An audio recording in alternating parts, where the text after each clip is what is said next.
മലയാളമൊക്കെ അറിയാമല്ലേ? ഇതാ കൂത്ത്.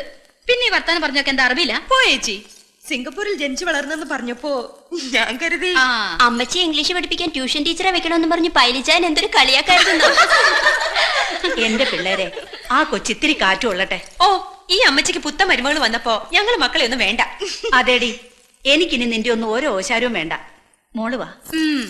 സണ്ണിച്ച പെമ്പിളയും കൊണ്ട് സിംഗപ്പൂര് പോകുമ്പോ അമ്മച്ചി എന്നെ എടുക്കുന്ന അറിയാലോ. സിംഗപ്പൂരിലല്ല, ഈ വീടിന്റെ പടി കടത്തി ഞാൻ എന്റെ മോളെ എങ്ങും വിടത്തില്ല. അമ്മച്ചി ഇത്രയും കാലം കണ്ണിൽ എണ്ണയൊഴിച്ച് കാത്തിരുന്ന് കിട്ടിയതാ എന്റെ കുഞ്ഞിനെ. വാ മോളെ. അമ്മച്ചി, ഞാൻ ഇറങ്ങാ. കൊച്ചിനിന്ന എന്റെ വക പണ്ടെന്റെ കല്യാണത്തിനായിട്ട് ചാച്ച വാങ്ങിച്ചു തന്നതാ. മിന്നെ ഞാനൊരു പാവപ്പെട്ട കുട്ടിക്ക് കൊടുത്തു. മാല കളയാതെ സൂക്ഷിച്ചു വെച്ചിരുന്നു. സണ്ണിച്ചായം കെട്ടിക്കൊണ്ടുവരുന്ന പെണ്ണിന് കൊടുക്കാൻ. മിന്നുമാലയുടെ കൂടെ ഇതും കിടന്നോട്ടെ, ചാച്ചന്റെ ഒരു ഓർമ്മയ്ക്കായിട്ട്.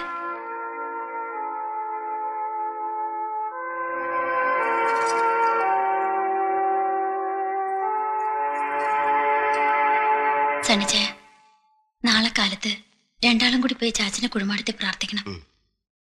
സണ്ണിച്ചായന്റെ പെണ്ണിനെ എനിക്കിഷ്ടപ്പെട്ടു. നല്ല കുട്ടി. കർത്താവ് എല്ലാം നന്നായി വരുത്തും.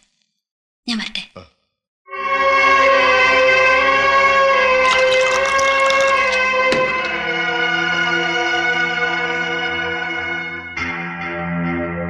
കുറച്ച് കൂടിപ്പോയി അല്ലേ അച്ഛാ? വേണ്ടി വന്നു. ജയിലിൽ കിടക്കുന്ന മുഹമ്മദ് അലി ഇന്നല്ലെങ്കിൽ നാളെ പുറത്തിറങ്ങും. അറ്റംപ്റ്റ് മർഡർ എന്നുള്ളതിന്റെ തെളിവ് നശിപ്പിക്കാൻ അവന്റെ ചൈനക്കാരൻ ബോസ് പണം ഒഴുക്കും. എനിക്കറിയാം അച്ഛാ, അവൻ വരും, അവൻ വരും. പോലീസ് അറസ്റ്റ് ചെയ്ത് കൊണ്ടുപോയപ്പോ അവൻ അലറി വിളിച്ചു പറഞ്ഞു, എന്റെ സർവനാശം കാണാൻ അവനും കാത്തിരിക്കുന്നു. ഒന്നുമില്ല, സണ്ണിച്ചൻ ടെൻഷൻ ആവരുത്. ഇനി എന്തെങ്കിലും പറഞ്ഞ് അയ്യര് വിളിച്ചാലും ഉടനെ ഇപ്പൊ സണ്ണിച്ചൻ അങ്ങോട്ട് വരാൻ നിൽക്കണ്ട. നിങ്ങൾ വൈകിക്കേണ്ട, ഫ്ലൈറ്റിന് ടൈമായി. കാര്യം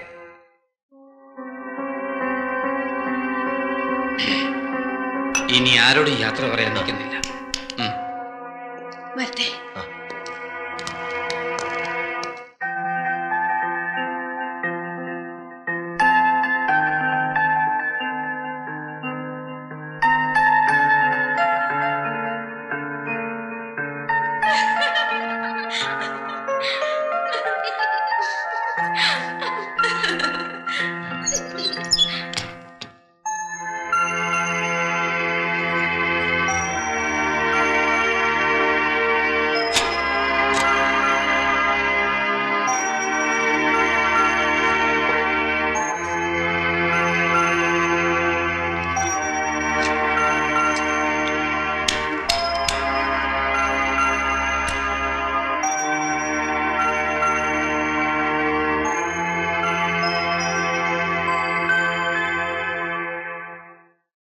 എന്നാ മുറിക്കകത്താകാം.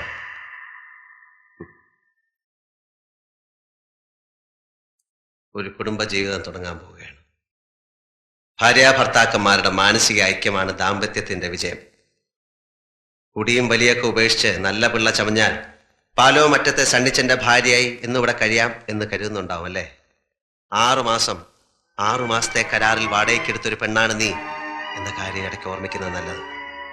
മറന്നിട്ടില്ല. എനിക്കിപ്പോ നിങ്ങളോട് തോന്നുന്ന വികാരം എന്താണെന്നറിയാമോ? ഒരു തേർഡ് റേറ്റ് കൂട്ടിക്കൊടുപ്പുകാരനോട് തോന്നുന്ന അറപ്പ്. സ്വന്തം അമ്മയും പെങ്ങന്മാരെയും വഞ്ചിച്ചിട്ട് നിങ്ങൾ ഈ കളിക്കുന്ന നാടകത്തിൽ ആരാണ് ജയിക്കുന്നത്? നിങ്ങളോ?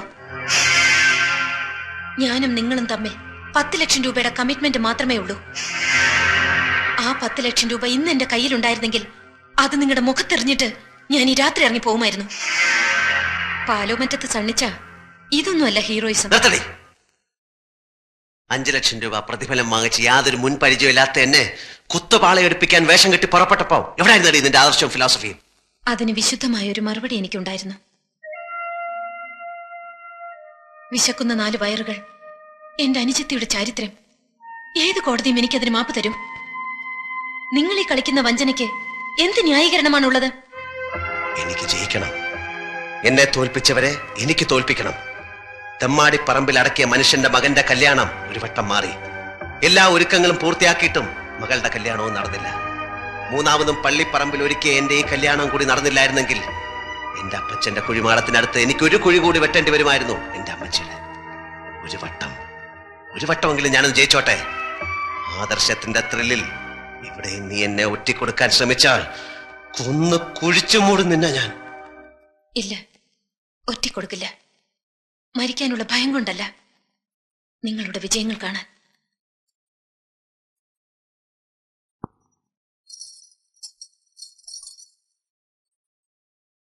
തലമുറകൾ കൈമാറാൻ നിങ്ങളുടെ ചാച്ചൻ തന്ന ഈ പവിത്രമാല ഇതെന്റെ കഴുത്തിൽ കിടന്ന് കളങ്കപ്പെടണ്ട. മോളിക്കുട്ടി സിസ്റ്റർ ചോദിച്ചാൽ പെട്ടിയിൽ വെച്ചിട്ടുണ്ടെന്ന് പറഞ്ഞേക്കാം.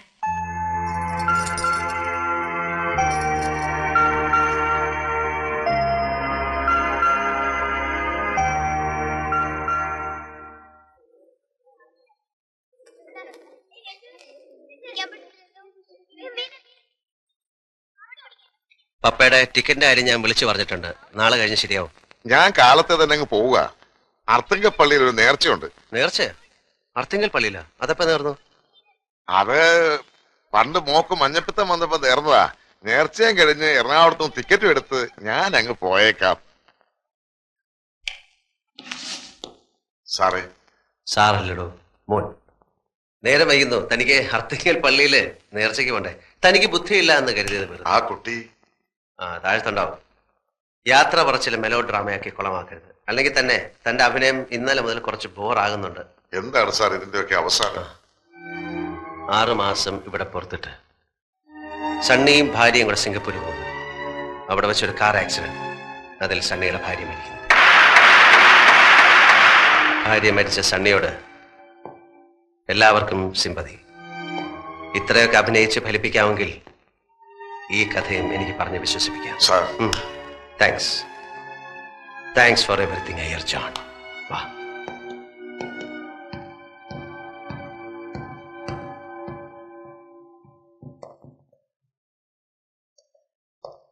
അവിടെ എത്തി നേരം കിട്ടിയ വീട്ടിലറ്റം പോയി എനിക്കിവിടെ സുഖാണെന്ന് പറഞ്ഞേക്കോ.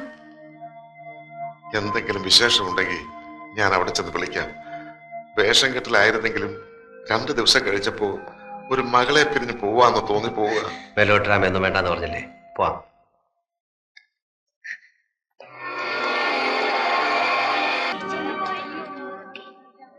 ചന്ദ്ര, ഇത് വേണ്ട, പരിചയപ്പെടുത്തണ്ട, ഞങ്ങൾ പരിചയപ്പെട്ടോളാം. ഞാൻ പള്ളിമേടയിലുണ്ടാവും. നാൻസി അല്ലേ? എങ്ങനെ മനസ്സിലായി? പരിചയപ്പെട്ട നാൾ മുതൽ സണ്ണിച്ചൻ ഏറ്റവും കൂടുതൽ പറഞ്ഞിരിക്കുന്നത് നാൻസിയെ കുറിച്ചുള്ള വർത്താനങ്ങളാ. നാട്ടിൽ എന്ത് കാര്യം പറഞ്ഞു തുടങ്ങിയാലും അത് നാൻസിയിൽ വന്നാവും അവസാനിക്കുക. കൂടിക്കാഴ്ചയും മനസ്സ് ചോദ്യവും ആരും അറിയാതെ തമ്മിൽ കാണാറുള്ളതും എല്ലാം എന്നോട് പറഞ്ഞിട്ടുണ്ട്. എല്ലാം.